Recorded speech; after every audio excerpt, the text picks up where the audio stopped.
ప్రభునందు ప్రియ విశ్వాసులారా, నేటి ఉదయకాలపు వాక్య ధ్యానంలోకి ప్రేమపూర్వకమైన ఆహ్వానాన్ని మీకు అందిస్తున్నాను. ప్రార్థించుకుందాం.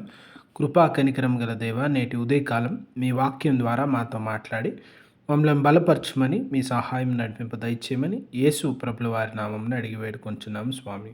ఆమెన్. ప్రియ విశ్వాసులారా, నేటి ఉదయకాలం హెబ్రీ పత్రికలోని ధారావాహిక ధ్యానాల్లో విశ్వాసం ద్వారా మాట్లాడుట, ఫెయిత్ దట్ స్పీక్స్ అనే అంశాన్ని ధ్యానిస్తూ ఉన్నాం. 11వ అధ్యాయం అంతా హెబ్రీ పత్రికలో విశ్వాసము గురించినటువంటిది, విశ్వాసం వల్ల జరుగుతున్న మేలు దీవెనల గురించి.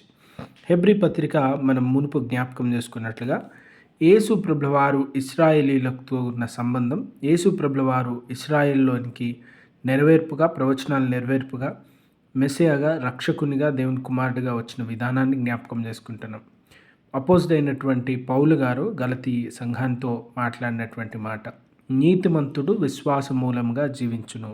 విశ్వాసం యొక్క ప్రాముఖ్యతను తెలియజేస్తూ, విశ్వాసం లేకుండా జీవించితే దేవునికి ఇష్టలై ఉండట అసాధ్యమనే విషయాన్ని ఇక్కడ తెలియజేస్తూ ఉన్నారు. విశ్వాసం వల్ల అనేకులు జరిగించిన గొప్ప కార్యాలని ఈ అధ్యాయం అంతట్లో చూస్తున్నాం. విశ్వాసము కలిగి జీవించడం, యేసు ప్రభుల వారిలో విశ్వాసం ఉంచడం క్రైస్తవ ఆధ్యాత్మిక జీవితంలో ఎంత ప్రాముఖ్యమైనదనేటువంటిది ఈ అధ్యాయం అంతట్లో చూస్తూ ఉన్నాం. ఇందులో మొట్టమొదటిగా హేబెను కయల్ గురించినటువంటి ప్రస్తావన వస్తుంది. అయితే దీనికి ముందు 11వ అధ్యాయంలో ప్రారంభమైనటువంటి మాట ఏంటంటే, విశ్వాసం అనేది నిరీక్షింపబడుచున్న వాటి యొక్క నిజస్వరూపము, అదృశ్యమైనవి ఉన్నవంటకు రుజువై ఉంది. ఇక్కడ దేవాదేవుడు పరిశుద్ధాత్ముడు మనతో మాట్లాడుతున్నటువంటి మాట ఏంటంటే, కనబడమైనవి ఉన్నవి అనుటకు, భూమి మీద ఉన్నటువంటివన్నీ కనబడినటువంటి పదార్థంతో నిర్మించబడినవి, లేదా మన కంటికి కనబడినటువంటి పరలోక రాజ్యం, మన కంటికి కనబడినటువంటి అనేక విషయాలు ఉన్నవి అనడానికి రుజువు ఏదన్నా ఉందంటే అది విశ్వాసం. విశ్వాసము వీటన్నిటికీ రుజువైంది. విశ్వసించిన వారు ఈ దీవెనను పొందుకుంటారు, విశ్వసించిన వారు ఈ నిరీక్షణ యొక్క భాగ్యాన్ని పొందుకుంటారు అని తెలియజేస్తూ మొట్టమొదట హేబెలు కయ్యను ప్రస్తావాన్ని తీసుకొని వస్తున్నారు. మన చిన్నతనంలో చాలా సందర్భాల్లో తెలియక ఏమనుకున్నామంటే, హేబెలు మాంసం అర్పించినాడు కనుక అంగీకరించబడ్డాడు, కయ్యను ధాన్యం తెచ్చినాడు కనుక అది అంగీకరించలేదు అని అనుకుంటారు. కానీ ఇక్కడ గమనించితే 4వ అధ్యాయంలో విశ్వాసమును బట్టి హేబెలు కయ్యేను కంటే శ్రేష్టమైన బలి దేవునికి అర్పించను.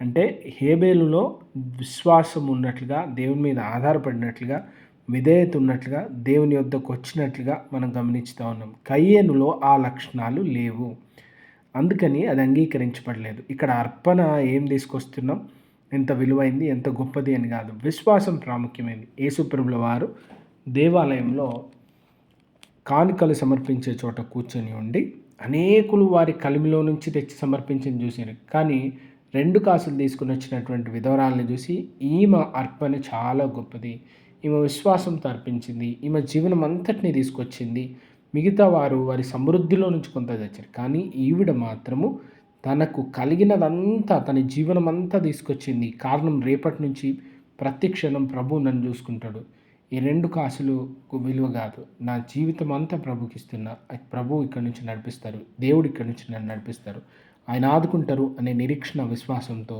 బలి అర్పించినట్లుగా చూస్తూ ఉన్నాం. ఇది నా విశ్వాసం యొక్క ప్రాముఖ్యతను ప్రభు మనతో మాట్లాడుతూ ఉన్నాడు. కయ్యేను అనే మాటగా అవ్వగారు, నేను యెహోవా వలె ఒక నరుణ్ణి భూమి మీదకి తీసుకొచ్చిన అనే ఒక మాటకు అర్థం. హేబెలు అనే మాటకు ఆవిరి, స్వల్పమైంది, అల్పమైంది, ఇంతలో కనబడి అంతలో మాయమయ్యేటువంటిది.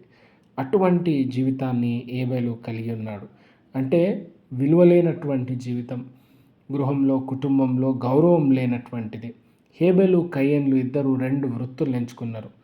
పంటకు వెళ్ళి ఇంటి దగ్గర ఉండే వృత్తి కయ్యనిదైతే, పశువులతో పగలు రాత్రి తిరిగే పని హేబెలుది.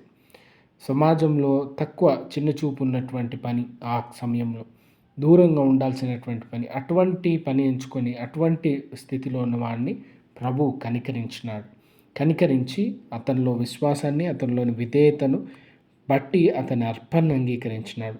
దేవుడు అతని అర్పణలను గూర్చి సాక్ష్యం ఇచ్చి, అతడు విశ్వాసమును బట్టి నీతిమంతుడని సాక్ష్యం పొందాను. చూడండి, విశ్వాసమును బట్టి, క్రియలను బట్టి కాదు, దేవుణ్ణి మెప్పించడానికి, మనుషుల్ని మెప్పించడానికి చేసినట్లుగా అర్పణలు తీసుకొని వచ్చి, విలువైనది తీసుకొని వచ్చి దాంతో దేవుడు అంగీకరిస్తాడు అనుకుంటలేదు, కాదంట.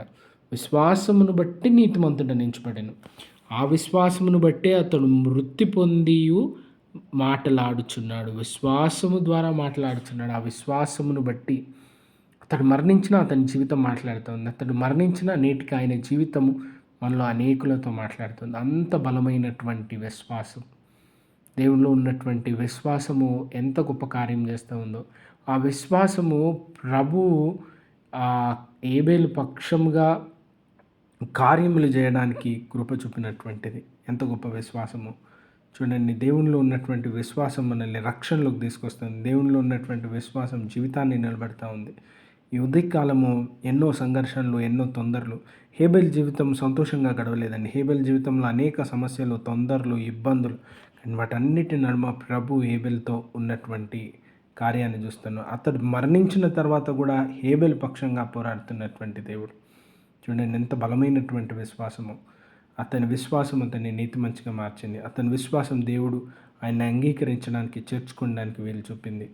ఈ ఉదయకాలము విశ్వాసము ఎంతగా దేవుని సన్నిధిలో మనల్ని బలపరుస్తుందో, ఎంత గొప్ప కార్యములు చేస్తుందో చూస్తూ ఉన్నాం. హేబేలు జీవితము లోకంలో అల్పమైంది, కానీ ప్రభువులో విశ్వాసం ఇచ్చినప్పుడు గొప్పదని గ్రహించుతున్నాం. కనుక దేవునిలో విశ్వాసంతో అనేక గొప్ప కార్యాలు మనం చేయగలం. ఈ రానున్న ధ్యానాల్లో ఇంకా గొప్ప కార్యముల గురించి మనం చూస్తాం. అవన్నీ మన జీవితాన్ని, విశ్వాసాన్ని బలపరచడానికి, ప్రోత్సహించడానికి వీలు కలుగుతుంది.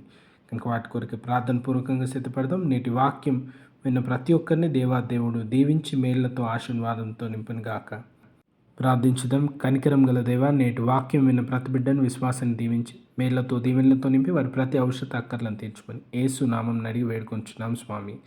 Amen. Good morning. Have a good day. God bless you all.